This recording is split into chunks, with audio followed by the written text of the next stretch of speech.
Good afternoon, ladies and gentlemen.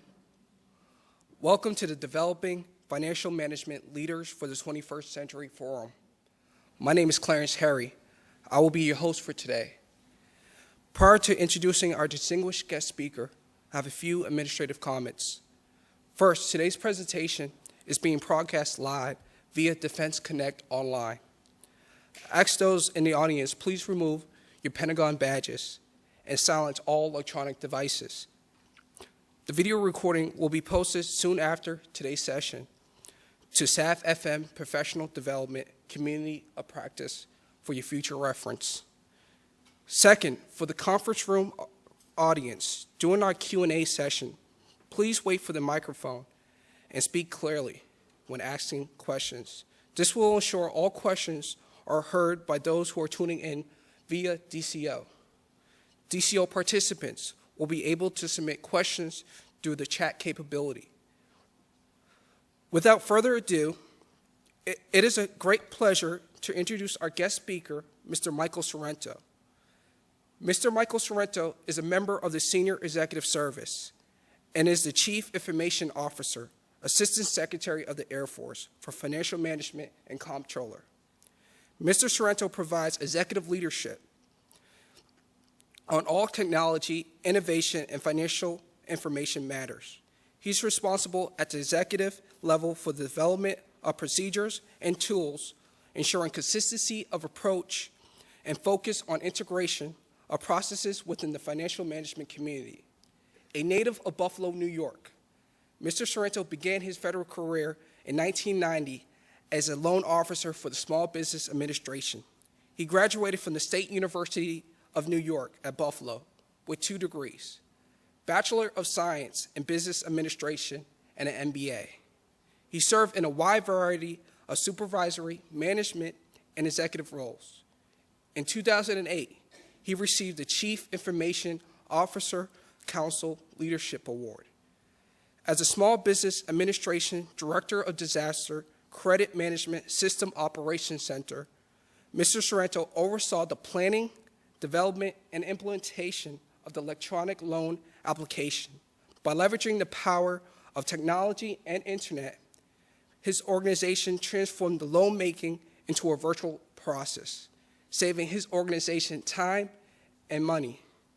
In his current position, Mr. Sorrento is transforming the way Air Force does business by incorporating enterprise resource planning systems throughout the entire Air Force, ensuring the warfighter with timely, accurate, and reliable financial information, enabling efficient and effective decision-making by DoD managers in the execution of their duties as responsible stewards of the public trust.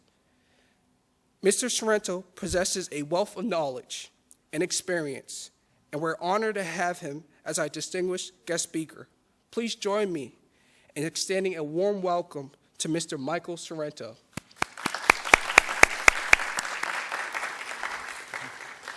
Good afternoon, everyone.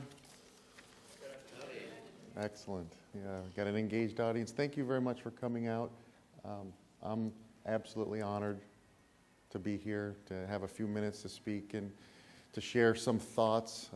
By no means do I profess to be an expert in leadership or in my profession. I'm a humble servant, like many of us, but I absolutely strive to be the best that I can be, because there's one thing that I care about the most, and that is to make the mission that I have, that's in front of me, as successful and complete and efficient as it can be. And hopefully, that's at least one condition by which you set yourselves to aspire to be, is look forward to what you do and strive to be the best you can be. And as we build those blocks together, we all can hopefully make it that much better of a place exponentially.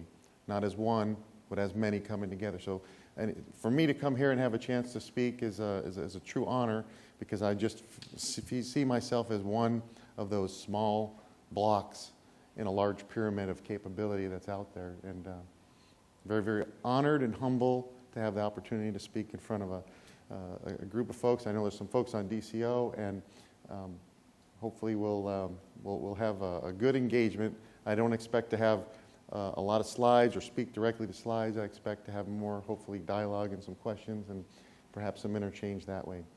So I'd like to share quickly the agenda on the agenda slide, and just running through quickly, just kind of talking a little bit about, as you can see, the career, shaping the career, and what did Mike Sorrento do for his initial career, not only here at the Air Force, but previously, what did I do, and what did that look like, and how did that shape some of the things that eventually led me to here, but also some things that I did earlier in a career that probably didn't even contemplate being here in the Air Force.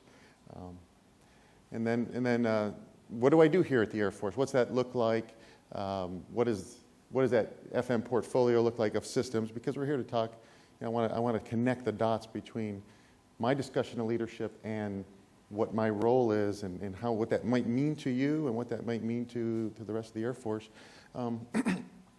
Key areas, decision support, and then just kind of a couple of tidbits that you've probably seen before, but I just like to emphasize them because that's really part of that discussion here. So you'll see me pacing, and I'm glad to see the carpet's new because it's going to be worn out. If it wasn't new, it'd probably be already torn down. Before we get started on the agenda, I'd like to ask a question. Just how many, I'm not asking to date yourself, but who had email back in 1995? You remember? I mean, it's a long time ago. Not too many people. If you did, it was probably on VAX or old CRT terminal.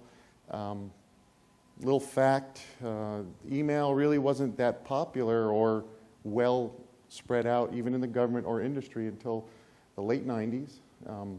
Texting. Anybody use text now?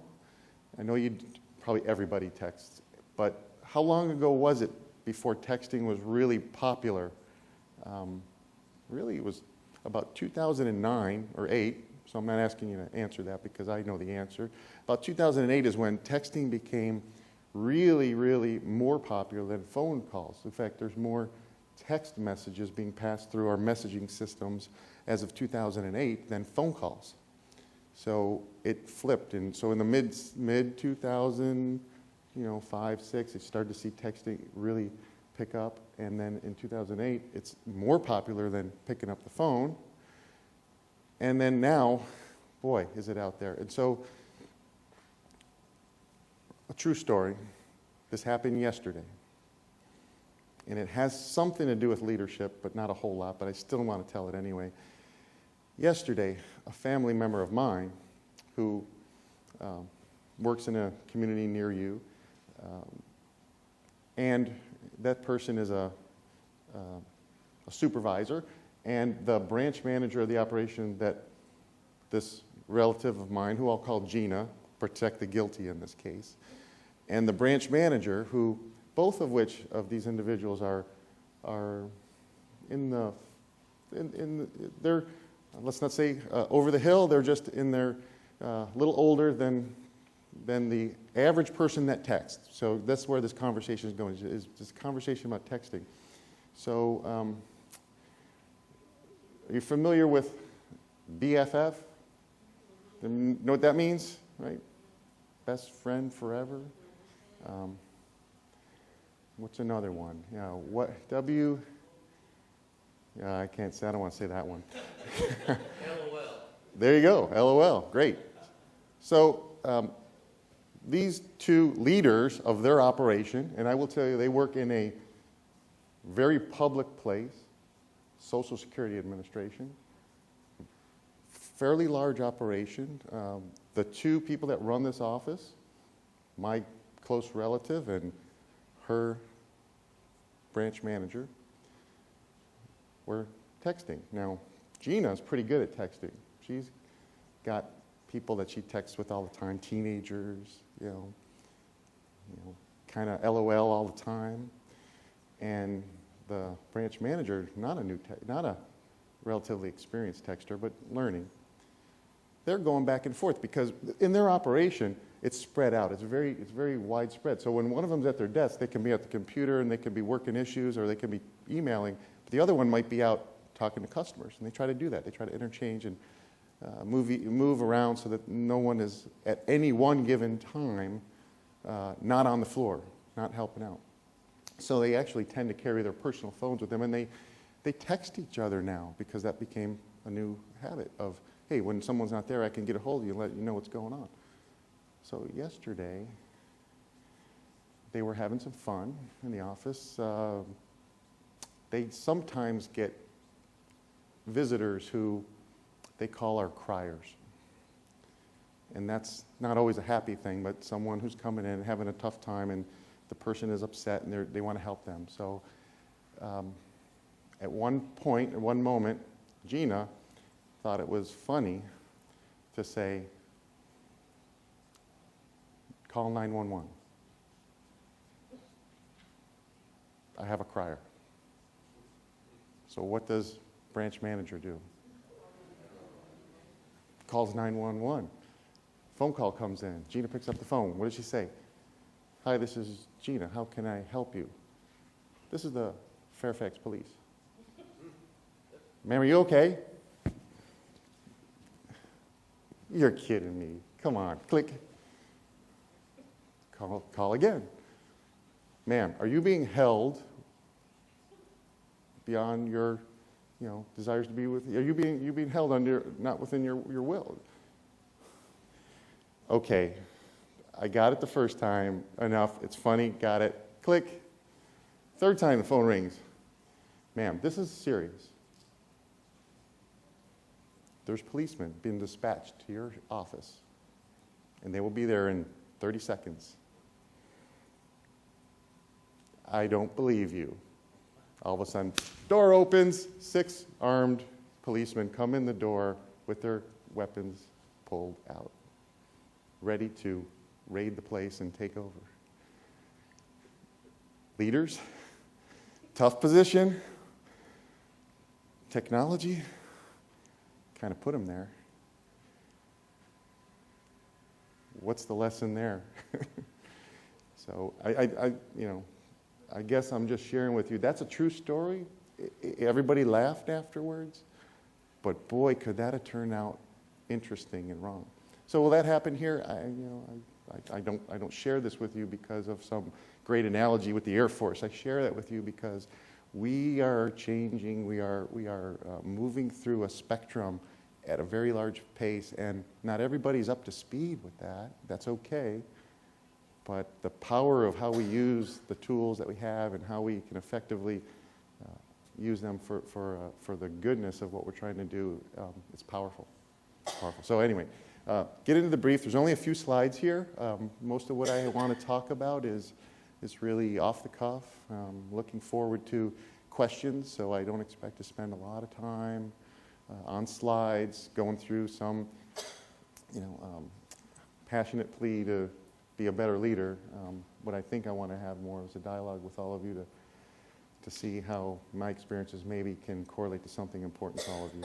So very simply, in terms of, next slide please, the discussion about your career, and again, I think you've seen a lot of these, but I wanted to share things that I believe are important. I love my job. I hope you do too.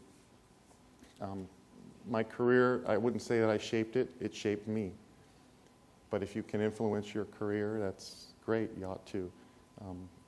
I'm proud of what the things that my career has done for me as a person, because I've been able to grow and learn, and I've never been able to stop. I've been fortunate. Small business administration, I'll talk about that. Air Force, boy, I'm learning a lot. It's so cool. It's great. And I hope that y'all feel that way too. So take that one and see if you can run with a little bit of that. Don't ever let the job be you, but certainly let the job help you. And there's whether you're planning on being here for a year, a few months, going on to something else, if there's anything I can share with you is every day that's precious. And I'm fortunate with the people I work with directly, that I work directly for, and the people that are working directly. And I don't like to ever say people are working for anybody, but in terms of our hierarchy, you've got folks that are supporting you and you're supporting others, and that whole chain of capability is great. And if it isn't great, Well, make it great. Do something about it, okay? And then, again, I'll have to cheat a little bit, but this, Ronald Reagan, right? Trust but verify. Yeah, that's important. If you're the one, and you'll see in my later decision brief stuff, that's pretty important in this Air Force. I've come to learn that if you're spending the time to put something on a discussion paper, brief, whatever it is, if you're putting it there, somebody's going to wonder, why'd you put it there? And if it's a fact, you got to be able to back it up. But if you haven't verified it, your folks or someone verified it, okay, well, just make sure you know that it's a fact, and you got it. Because that's credibility, and it gives you. I was speaking on the way here with my great colleague, Mr. Doug Bennett, and one of the things that he said to me is, I always want to bring things together at the end to be my product. No matter who's bringing the thing, I want to be the one that produces that end state, because then I know what's in there.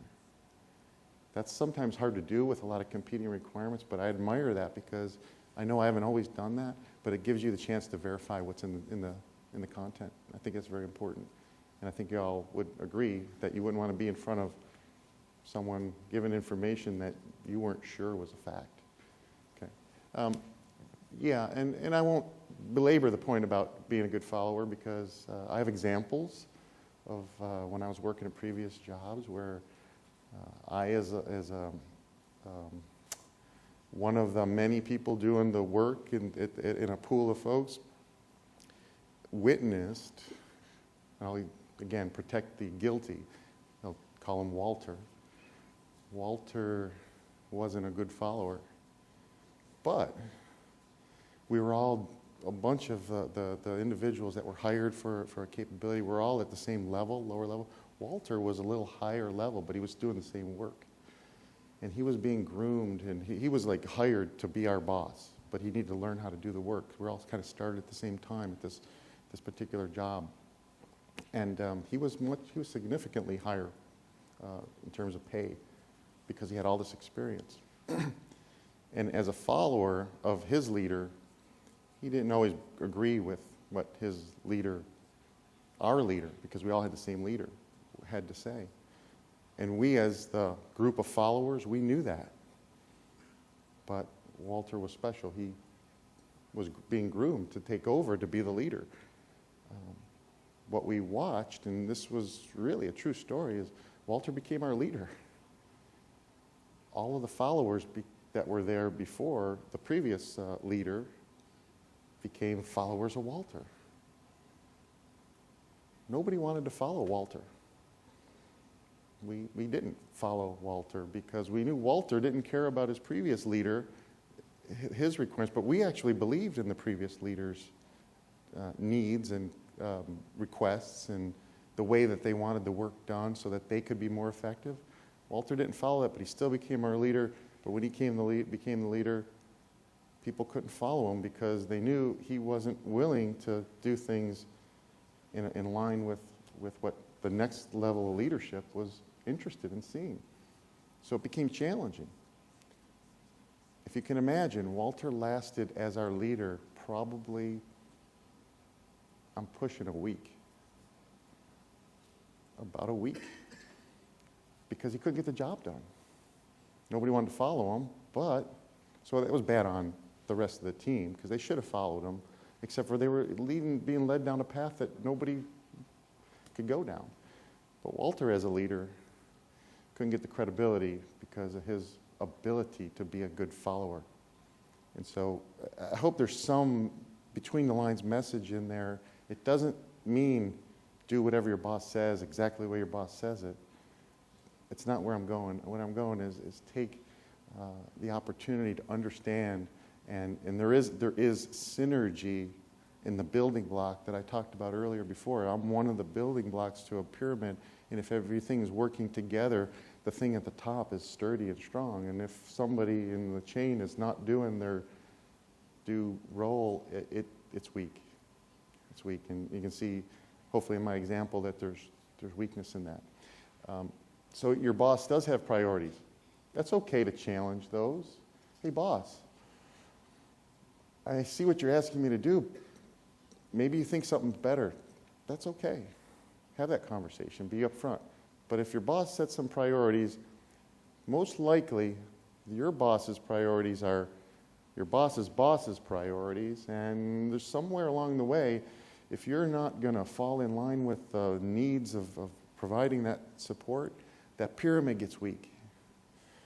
And so I'm not suggesting that we always do everything we're being asked to do without good conscience, but I am suggesting that we kind of understand more simply what is going on in this organization so that I can align my day-to-day, week-to-week, month-to-month activities with activities that are being asked of me, that are being asked of my boss, and am I adding value to that, or did I decide to do something over here that's sort of a strap hanger?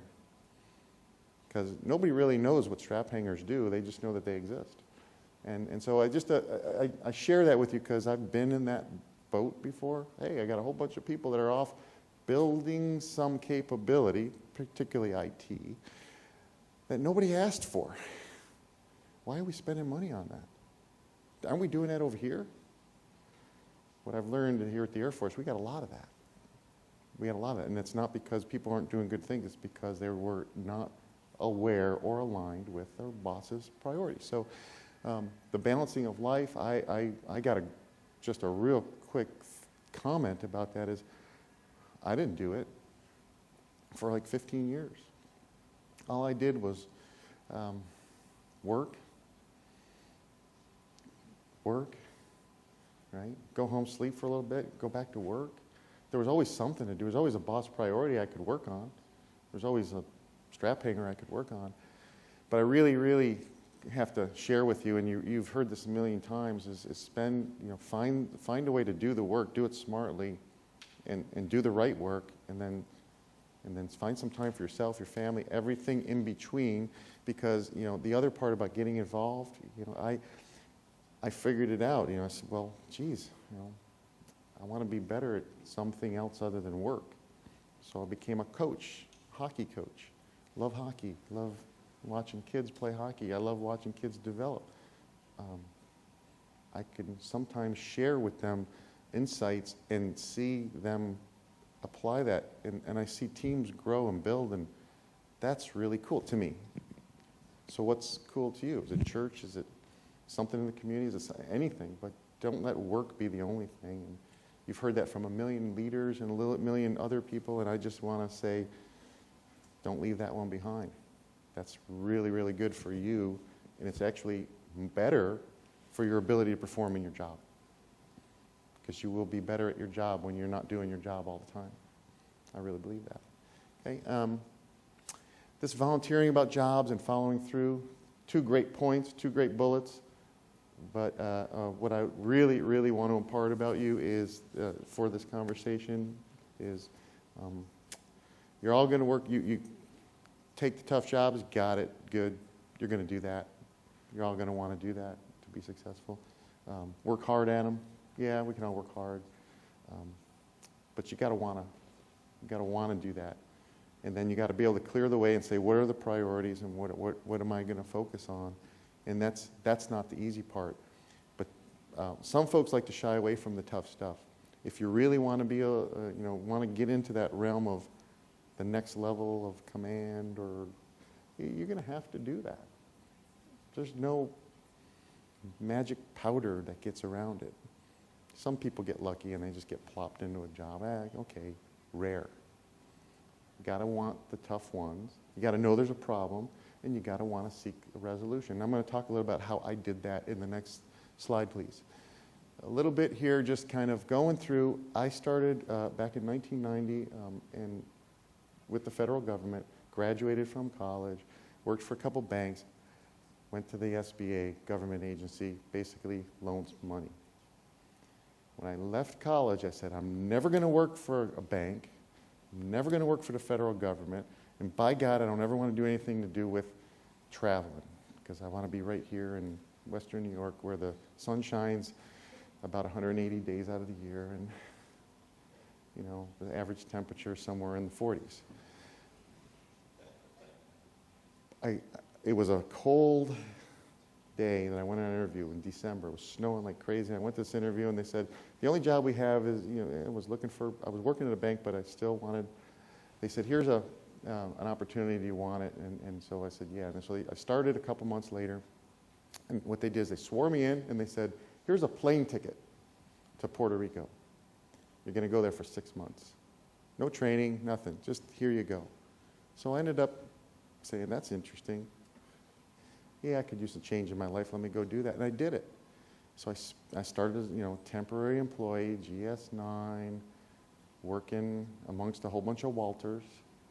And it worked out. I mean, many years later, I could fast forward you many years later. But in that journey, I did a lot of the things that our fine military folk do. I was at disaster sites for sometimes 6, 8 months at a time, about 5 or 6 of those large deployments, about 100 different smaller travel deployments, week here, 2 weeks there, month there, lots of that over the course of 20 years. Most of it happened in the first 10. A lot of similarities. We had missions. We get a hurricane would blow through, a tornado would blow through. Go. You didn't have time to prepare, but you had to be prepared. You have to be prepared for something you're not prepared for. How do you do that? You don't know what's happened, so you don't know how to prepare. So there's ways you can do that. You got to know what you're doing. You got to know, at least I know what I'm providing in this situation. You probably figured it out by now. I'm a fairly calm and reserved person. That worked pretty good in disaster situations. I was able to kind of go into a disaster site where people were running around, floodwaters were still out there, trees were down.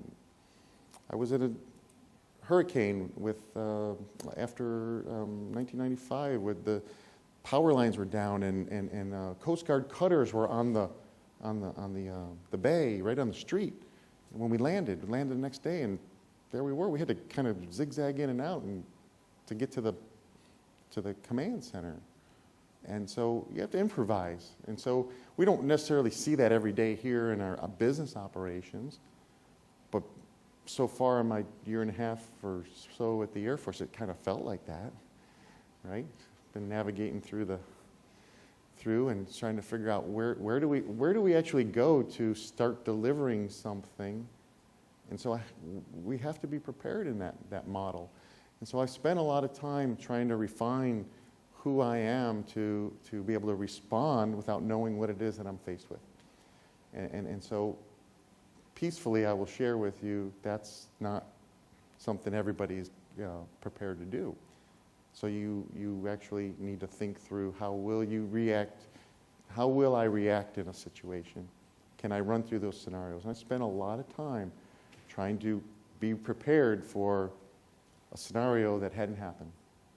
And that's actually part of contingency planning. So you've got a contingency plan with yourself, so you're ready. And so think about the things that you probably don't desire to think about, so that you can kind of get a picture in your mind of how you might respond. And that's what I did for about 15 years out of the 20 years at SBA. The last few years I was spent more in the delivery of IT, but spent a lot of time in very high stress environments with people who weren't very happy about what just happened to them, trying to help them get back on their feet. A lot of it's very similar to what we do in this line of work here. I'd like to talk a bit about the ERP implementation, just because it's right here. It's in front of us today. We are currently, as an Air Force, not delivering ERPs on schedule. And if you read the DoD-IG report, we're over budget, and we're not only behind schedule, as I said, not getting the right solutions out there anyway. That's not too far from the truth, okay? What are we going to do about it as a community? FM community, we got the stick. We got to kind of do a lot. DEAMS, ECSS, Air Force HIPS. We don't own them all, but we are a key player in there. I could talk forever about those things. ERPs are not going to give us auditability. People are going to give us auditability. Systems are going to enable us to be auditable. Processes and standardization and commitment to doing what's right, to be a part of the pyramid in the right place at the right time to align to a set of priorities that our very, very top commander in this DOD, Air Force, you keep going in that pyramid, they all said it. They're all saying it. So how do we do our thing, our part to make that a reality? And ERPs is on the conversation sheet here. Shouldn't be. I mean, I put it there, but it shouldn't be. It's really, we're struggling over here. But we're struggling on the IT side, and I'm going to say it, because our people need to come together and set the priorities to get the mission. And there's a small group of people working ERPs. There's a large group of people in the Air Force. Everybody in the Air Force needs to, what did Secretary Panetta say? It's an all-in game. Everybody needs to be a participant in this effort. So you probably don't know exactly today. You maybe do. What does my part have to do with that? But it's time to find out. It's time to work, and I'll be the first one. If anybody wants to call me, email me. I know there's other people responsible for our fire initiatives, and I'm grateful for them. But I've got one big one right here, and if you're involved at all in this particular aspect of it, system delivery and people process capabilities that are standardized that help us get there, let's start talking. Because that's your commitment on the leadership side is I know that that's important. That's one of the key pieces. How do I get engaged? And if you're not already fully engaged, it's time to get there. So help me, help Mr. Bennett, and help everyone along the way to achieve, because it's not about us, it's about the Air Force. So I just really don't want to go into too much about that, because we have a whole lot of conversation we could have, and this is really about how do we shape ourselves to be more effective inside of our Air Force, to lead the way. And you may be thinking about this conversation about as from a career perspective. What I'd like to say is think about it as, go back to my opening comment, it's a mission. If you think about it that way, you as an individual will align yourself with that mission if you're putting yourself in that block at the right place in the pyramid. Next slide, please. Okay. So just to bring out the best of the best, you probably can't read the small print on here unless you're on DCO, or maybe you can't even read it on there. But what this is a series of things that I and my absolutely wonderful staff deals with every day from an IT perspective, right? You've probably seen this, but I'll just walk you through quick. You've got a customer that needs a swing. It thinks it looks like this, and then the project understands it looks like the next one where you can't swing on it because the tree's in the way, and then the analyst figures out a way to make it work so the tree's not in the way, and programmer goes ahead and ties you into a box, and your business consultant says, hey, everything's good, we're going to give you a cushion, and it is beautiful, and you can see documentation, nothing there. What actually gets delivered got expensive. That's why I know you guys get this. Every one of these boxes up here represents a different stakeholder community that we have to balance across the board. How much neater would it have been if we could have got the customer, us in a lot of cases, to describe what they really wanted and needed to effectively produce it within a budget that we could really afford, and actually everybody looks at the same thing on block one. And so by the time we get to the last block on the screen, we're actually delivering something that looks, we don't do that well. My capable staff deals every day with trying to draw requirements through the process, and what do we really need? And we end up doing a lot of this middle ground stuff. And the one that we do the best is the third one in the middle on the bottom. We pay dearly for our poor execution of understanding requirements to execution to delivery. So it's a challenge, and we're taking it on full steam. We're putting some really key things in place today that are going to address some of these gaps. We may not be clean 100% through, but we are doing some things today that are going to provide total customer visibility through the end-to-end IT lifecycle process, so that before we even start building something, we know what it looks like, we know what it should produce at the end, business outcomes that it should. We need to do that, because if we go out and just start paying for something and we'll get it. We'll get it what we paid for, which is not what we wanted. So anyway, next slide, please. Okay, fact sheet. I'm not going to brief this slide. I just want you to know that in the FM community, we have lots of systems. They're pretty important to all of you. You probably, if I put names behind here, you say, yeah, that's interesting. We spend lots of money. You know, that's a lot of money over a life cycle. Again, I'm not going to brief it. I just want you to see, in terms of dollars and numbers of systems, that we're not just talking about the accounting or budget one-off. We've got a lot of systems. And one real important point is, if you look at the bottom right, the systems count, we have a lot of systems that, we have systems that do the execution, the transactional piece. We have a lot more of them that actually do the report out. We're capturing all this work that our fine FM communities and other communities are doing in terms of processes that support the loading of money, the execution of money, the tracking of money.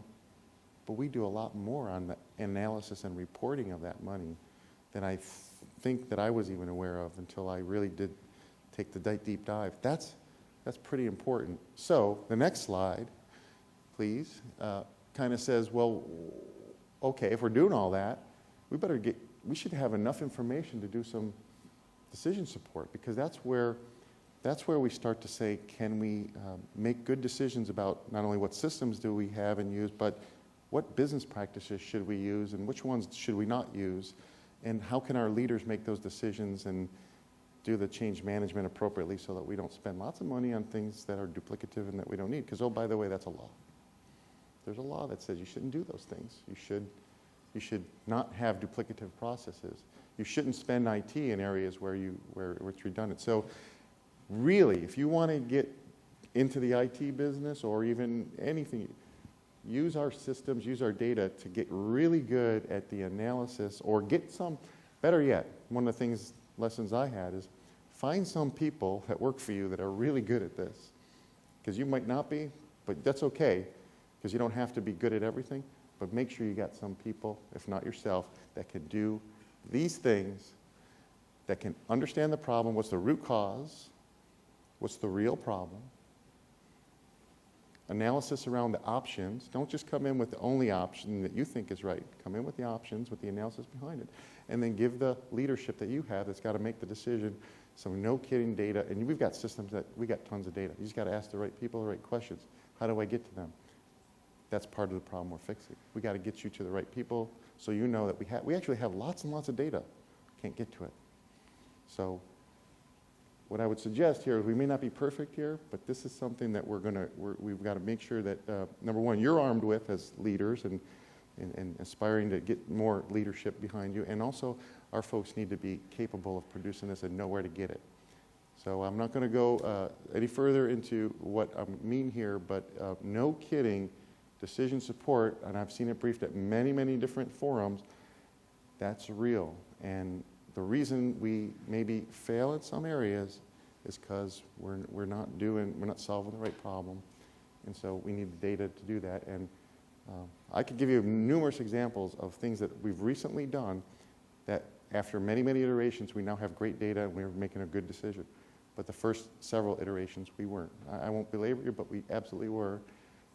One of them, I'll give you one. One was, we're doing a civilian pay system called ATAPS. We analyzed that, and we did deep dive analysis, and we got a lot of great data, and I really believe we got the right decision.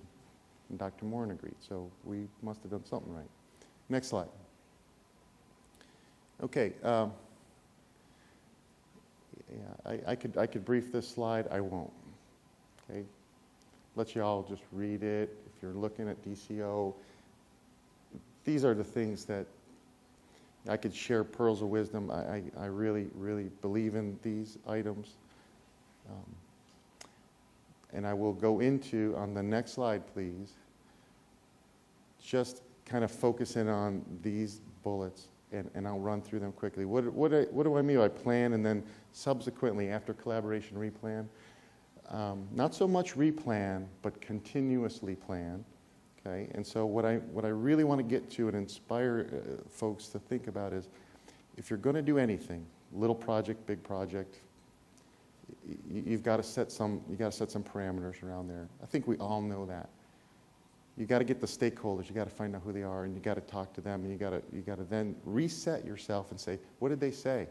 I can't go forward with the original plan if somebody said, hey, that affects me in a negative way, and there's a risk.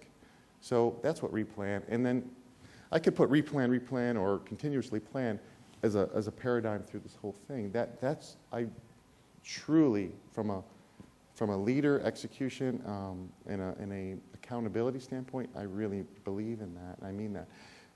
When you're executing, you're still planning.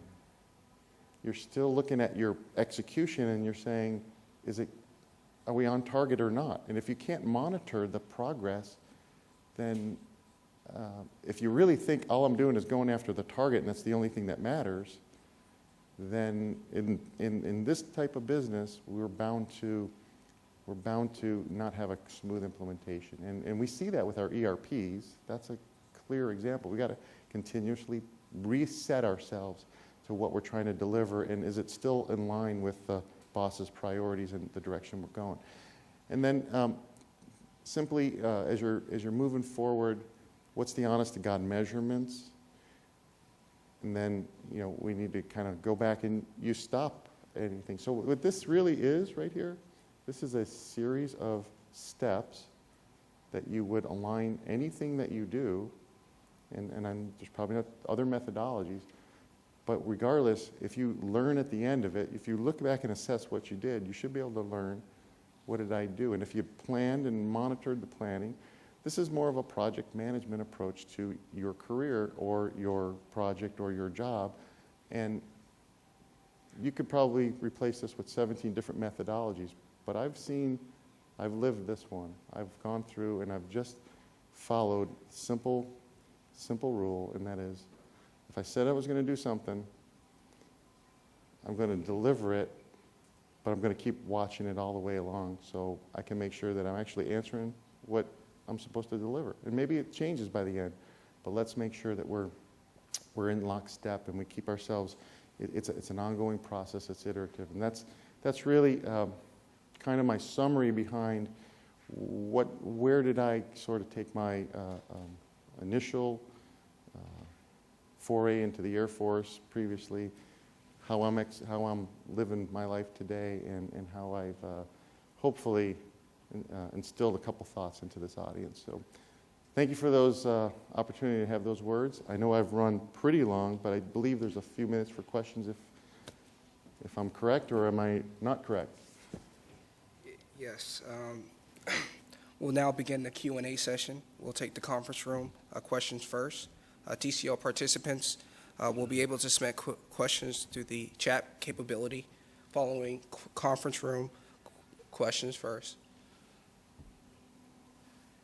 Any questions?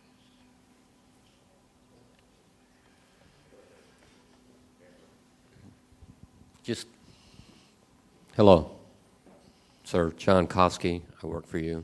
How are you doing? Hey, John. Sorry, I wondered if you could just share with us an example of an employee who worked for you who had a problem or was not maybe performing to standards, and what you might have done to correct that behavior. Sure, John. And I had lots of opportunities to work with employees. Just background, when I worked at the Small Business Administration, and by the way, fortunately, I've had no employees that I've had to any need to have that discussion with at the Air Force. But at the Small Business Administration, we had thousands of employees that would come and go, temporary employees on a recurring basis. If you could imagine, we ramped up and ramped down. We went from anywhere from 500 employees, or sometimes even lower than that, where we had nothing to do except for get ready for the next disaster, to 6,000, 7,000. So as we ramp up and ramp down, lots of employee issues. I've got war stories that are tremendous. The bottom line, I mean, it comes down to very simple accountability. learned early in my career that if you are asked to do something, right, your expectations there. Expectations has to come from the supervisor, right? If the supervisor isn't doing their job, then those employees can't necessarily be fully accountable. So my example is a supervisor that had employees that were supposed to do a job and the operation wasn't getting the job done. And you talk to the employees weren't doing the work, but really the supervisor wasn't holding them accountable. So it took me about, well, in the government it took a while, but it took me several reporting cycles to essentially document the real problem, go to the root cause, and that was ineffective supervision. And we had to get to the point where, obviously, steady increasing discipline. First you start with conversations, then you might do a letter, and then you might go to a suspension, that type of thing. I've done all of that. I've had to let people go. But the ones that hurt the most are the ones that are people that you hired and you thought that they were going to be the right answer at the supervisory chain, and they didn't deliver. And sometimes you can blame yourself for that. But the point is that if you, as the leader and somewhere in that chain, aren't doing your part, then guess what? I think I kind of go back to my analogy. That pyramid gets weak. Somewhere up or down, somebody's not getting what they need. And I've got lots of examples, but the one most important to me was somebody I hired that wasn't leading their team, and their team was ineffective, but the team didn't know what to do, and it took a while to find that out. And at the end of the day, I had to let that supervisor go because they never fixed it. They didn't correct the behavior.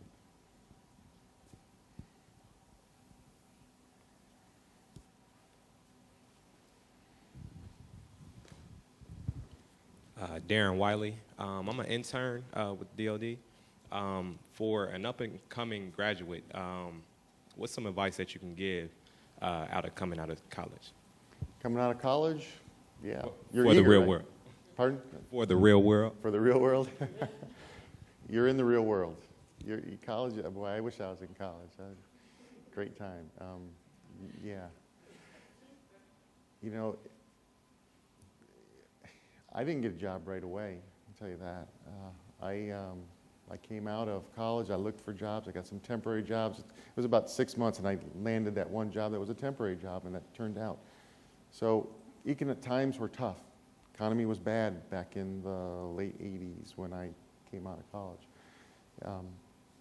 Opportunities aren't going to necessarily just materialize. So there's no wisdom that can say you got to do something that you're going to get a job, because a job generally is going to come because of you knew somebody, you kind of fell in the right situation. But whatever job you get, whatever it is, and this was a bullet on the charts, whatever you do, the most important job you have is the one you have today. Right now, your job is you're in college, and you're an intern here, right, in DOD. That's the most important thing you can do. And the point I probably should have made, and I'll make it now, is that whomever it is that you're working for or working to support, or in terms of going to school, the professor that you're trying to get a grade from, they are the person right there that's the most influential on your next step. They absolutely are. Maybe there's some people behind that are going to help you, but that's the one right there. So be engaged in that. Be engaged. Don't just think I'm going through something to get through it, especially in school. That's one probably area I wish I would have done a little better. I wish I would have been more engaged with my professors and the mentors that were there, but I did enough of it. I would wish I did more. And if I had any advice, I'd say whomever it is that you're working for, talk to them. Don't waste their time, but ask for specific, discrete opportunities to share what is on your mind and how you think you could be better, and then execute. And that would be the one thing that I would leave is that's what's in your hand right now is the thing you ought to hold the tightest to. Okay. Thank you. Mr. Yarish, I see you have a microphone. Yes, sir. Benjamin Yarsh. You had mentioned about the priorities, and often in today's environment, we have a lot of priorities, and you may hear one person have, I have all these top priorities. Sir, in your experience, what have you used, or how have you been able to prioritize those so many top priorities so that you can actually get the job done? Yeah, great question, Ben. And I think we've tried to do some of this. I've actually had some experience where it works very well if you can make the list. There's a list that you can make. There's a finite number of things that you're working on. I don't care if somebody says, I got all this stuff to do, I don't know what to do first. Yeah, you got a big list. Make the list. Put it in order. Somebody told you to do this, and then tomorrow something else is going to come in. But if you have the list, but we got these really cool things today. There are computers that you can actually, you don't have to start a new list. If you got a new thing that goes to the top, you can just kind of insert, you can just kind of go into Word and put it on the list. It's really neat. It's really easy. But have the list. And then that last chart that I had, and it's not up there, but it basically follow those steps. You make okay, I got something new today, but I had these other 5 things I was working on. They have dates associated with them to be completed or to some significant milestone. Track that and monitor it. So we in our operation have many very, very complex projects, very high priority, very highly visible throughout the Air Force. ATAPS implementation, supporting DEAMS, our IT lifecycle management project. All of these things are things that are very important. Every one of you has something that's important on your plate, and your boss has something important on their plate, and they should look pretty similar. Make your boss's list. Prioritize that. Make sure your boss agrees with their list. Yeah. I mean, if we do those simple things, yeah, something new is going to come in, it's going to jump in, it's going to throw you off track. Your boss is going to know. Your boss is going to know immediately if something new came in and it made it to the top of his list or her list or your list, that the other things on the list can't possibly get done on time. Is that a great answer? Probably not, because their boss is like, they all got to get done. Okay, but you just made your case for resources. That's really something a leader can do, is a leader can lead from example and a lead from demonstration of what it is that we have to work on, the clear list of things, and the time frames that they're going to be done, and the people they have assigned to it to deliver it at that time frame. And when you're not going to make it, it becomes extremely visible when you can see it on a very concise piece of paper. And what I would say to you, you might have 100 things, just start with the top 5, 10. The bigger your team is, the bigger your list can get. But if you start with everything right away, clearly some of these things they're not really on the list, because some of the stuff we'll never do. So let's not fake it. Okay. Anybody else? If there are no other questions in the room, we could go ahead and do some from DCO. Sound good? Okay, we have just over 200 people online, and we were having a pretty lively conversation about enterprise resource planning. So our first question online was, how do you prioritize IT requirements? Yeah, great question. IT requirements as a whole today are, they're not being managed as a whole. So that's a model we're trying to move to, is manage all requirements within the enterprise. So even a requirement, so we have lots of systems, CRIS, I think a lot of you heard of CRIS, FM Suite, DEAMS, ERP, and that's kind of the discussion. Currently, we are managing each set of requirements within that system. And so it works because that system gets that remediation, which that means that we spend money on those systems. And you saw the chart, the slide, the fun fact slide that said, we spend a lot of money on systems. Well, we do. And oh, by the way, we have a lot of redundant capability, which by law we shouldn't have. So we've got a problem we have to solve. We've got some really cool projects we're working on to provide visibility. We're not there yet, but so today I think you understand, I gave the answer. We manage requirements now slice by slice, system by system. What we're moving to is a model of enterprise portfolio management enterprise architecture that says, what is my capability? And oh, by the way, I share this not because of something I learned at the Air Force. It's something I learned in my career over the years, because in the civilian agencies, we stay really close lockstep with OMB and guidance that comes out of OMB. DoD doesn't tend to do that so much, but we're making a big leap. We're making some really good progress that way, because there's some really good stuff out there we can learn from. And if we manage those requirements as an enterprise, and we say, what capability are we trying to deploy, and what systems currently do that, that requirement that came in doesn't have to line up with the system that someone thought it was going to go to. It lines up with the enterprise capability that's going to be used across the enterprise, and perhaps we can get rid of 4 or 5 systems in the process. And a great example of that is ATAPS. We have a number of different processes that support civilian pay. If we move to one, the requirement is we need to get fire ready, we need to be auditable, we need to have a standard way of doing business. So we looked at it, we did enterprise diagrams of how that process should look, and we evaluated what capabilities were out there, and we didn't own it, we found one. Actually, that's not true. We had some bases using that capability, so we had a baseline that we had some real data we could use. We didn't have to go and get data from somewhere else. And that's an example of how we can take a requirement from somewhere, which there was a requirement. Our civilian pay assertion team saying, process isn't standard. Well, how do we fix it? Systems don't fix it, but they enable the people to fix it. And that's how we're taking requirements, and we're going to, in the future, be able to, and we're doing it now, but what I'd say to you is, to get really good at this, we have to have enterprise architecture that allows us to align capabilities with all of our distant systems. And we currently have a degree of that. We don't have it to the level of detail that's truly informing decision support across the board. So what I would say to you is, there's a capability coming that's going to allow us to do that, and we're partnering with our USM partners to make that happen, and it's, I'm really excited about that. So thanks for that question.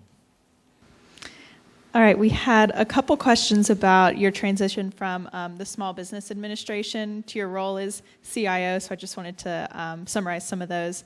So were there experiences from your time with the Small Business Administration that were particularly applicable to your role as CIO? And do you think it's important to emphasize interoperability between administrations and organizations? Sure, yeah. Well, interestingly enough, my role for 10 years prior to coming to the Air Force, very similar to what a program manager does in the Air Force in terms of acquisition, and a functional manager combined, plus a CIO. So all of that together, I ran very, very complex financial management systems and feeder systems and infrastructure, and ran the programs, did the acquisition, did the relationships with the functional management team, because I was actually part of that functional group. So everything, what encouraged me to come to the Air Force is when this job came open, and I just was starting to get interested in thinking about an SES job, because I was a GS-15, but I was doing work of, I would say, my opinion, doing the work of a CIO at the time. Everything in that PD was things that I was doing. And I was even closer to some of the things in terms of integration with OMB and all the enterprise architecture. So those were things that were out there. It really encouraged me. So when this job came open and I actually answered the questions, it was like my job, plus actually less than what I was doing. So that was really cool. Now, having said that, it's there's more money being spent here, there's more complexity, there's more challenge, very encouraging. I left a job that, when I left it, they didn't miss me. And that's not a rap on me. That was because the team was ready. The team that was there, I knew could do the job, and they did. They didn't even need, they just needed a transition plan. I gave it to them, I walked out the door, and boy, it was great. And they're doing great, and I am loving what I'm doing. The second part of the question about transition in administrations, I couldn't be more proud of where I am right now. Not because of me, but because of what we do. This is cool stuff. This is, I had a mission, help disaster victims, national defense. it's a step up to me. You know, help the civilian. We're doing the same thing, but we get a different focus, a lot more challenging. But man, I can't think of going anywhere else. This is what I want to do. I had a full career at the SBA. It was great, and I'm looking forward to if they'll have me, a full career here at the Air Force. I don't want to be anything but blue. Blue suit, blue tie, blue stripes on my shirt. All right, this will be the last question we'll take for the day. So we couldn't let you out of here without a Deems question. What are some of the larger changes in business processes that bases and MAGCOM should expect, and how can personnel prepare for those? Yeah, excellent. I spent the last 2 days, first day, Monday, with the Transcom Vice Commander and, well, not the whole day, we met with the Vice Commander of Transcom and AMC. They're experiencing Deems right now. Had a lot of that conversation. Spent this yesterday with the Deems and ECSS program. So what you're going to see with Deems is that, particularly for your people, and I think we're starting to break the code on this, Deems does have all the data in it to do the process, the end-to-end process. We got a couple little things we got to do to make it really, really good, but the status of funds works. You can pull up reports and you get the status of funds. And when you start to drill down into that, you can see what other parts of the process did that you would have to have access to all these different systems and all these other things that you can't do today. For example, DFAS does things, can't see it. Well, DFAS is part of Deems. DFAS operates in Deems, so we can see when they make a payment, what did they do? How did they do it? If we have to do research, we can do that. We haven't cracked the code on mining all that capability. The data's there, but we haven't fully gotten people just really super up to speed on it. That's a key. Second one, you're going to have to understand financial management terminology and accounting concepts to a much greater extent. You can't. Lieutenant General Allardyce likes to ask the question, or at least make the statement, give it to me in caveman terms. So the analogy I gave to him is, sir, today in the legacy environment, if we were a tribe of cavemen, we'd have our spear tips, our stone. Somebody would be over there sharpening it. They were working in that operation. If we had, then we had our sticks that somebody had to whittle and make straight. Another team of people working on that system, and then we got another team of folks stranding lines together to get the rope so that we could tie the two together. And those three teams are working independent. One's passing stuff to the other, to a fourth group to do something else, right? So in Deems, we got it. It's all right here. And everybody's working on it together. And everybody, so I might be doing this one piece, but I know what that next piece is doing. So I got my sharp head and I tie it onto the spear, and I can put it on with the rope, and guess what? Send it to the hunters, and we're going to eat tonight. That's the difference in Deems. It's that you have it all there. It's integrated. We haven't cracked the code on the power of it, but the fact is today we can't do that. That's our auditability weakness, is that our lack of integrated financial management systems don't allow us to get visibility and to do things like execute all of our budget and collect all of our money, because the processes that are supporting all that are all over the place. And we've got to get better visibility into the data. One way to do that would have been to just try to get visibility to all the data. We came to the conclusion we couldn't do that. So Deems helps us change our behavior by being more knowledgeable about our processes, but integrates them together. And so we have to not say Deems is the answer to auditability, but our ability to manage the data and the processes in Deems is what's going to affect the command. So what we have to learn how to do in each of our operations as we roll it out is to learn as much as we can about the processes that are being integrated and what that means to a member of the tribe that's putting the spears on the sticks with the rope and getting an outcome that's called a financial report. I hope that helps. I know that's not necessarily the master answer, but that's the one I'm sticking with right now. Good information. All right, I think that's all the time we have, so I'm going to turn it back over to Clarence for closing remarks. Thank you for your participation in today's DFML21. Thank you, Mr. Sorrento, for your kind words of wisdom. As a reminder, a recording of today's session will be available on the FM Professional Development Community of Practice within the week. Again, thank you all, and have a great Air Force Day. Thanks.